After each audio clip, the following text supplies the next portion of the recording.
marka hore iga guddoon salaan aad u qiimo badan taasoo ka soo go'day qalbi daacad ku ah oo aad u suran tahay satriga iyo laabta.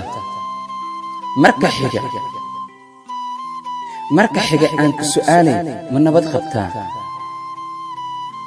salaan kadib waxaan kuu soo dirayaa fariin xambaarsan udugga jacaylka iyo ubaxyada adduunka.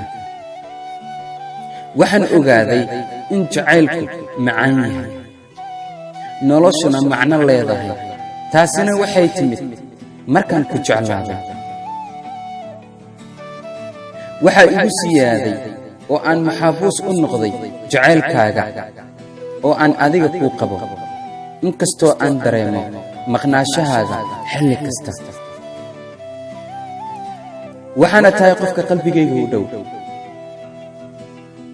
waan ogahay inaan kala fognahay, balse macnaheedu ma aha in qalbiyadeennu kala fog yihiin. xilli walboo aan murugsanahay waxaan isku daboolaa indhahayga, kadibna waxaa ii soo baxo araggaaga, kadibna farxad ayaan dareemaa.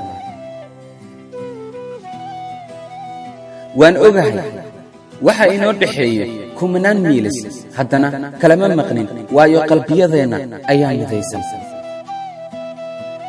dadka isjecel waa ay kulmaan xilli walba, balse innagu waxaynu isu dirnaa ama aan isku adeegsannaa farriimo jacayl oo qalbiyadeenna ka turjumayo.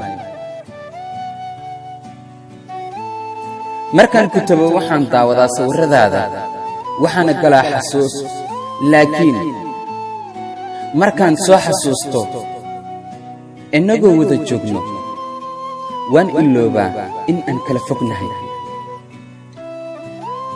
oo gacmahan xabadka ku dhajiya anigoo ilmaynaya. waan ku jeclahay.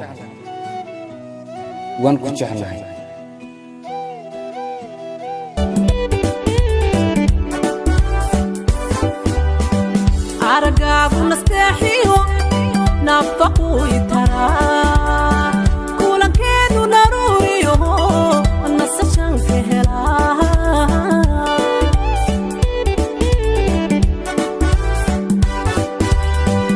aragaagu nasteexiyo nafaqu itaraa.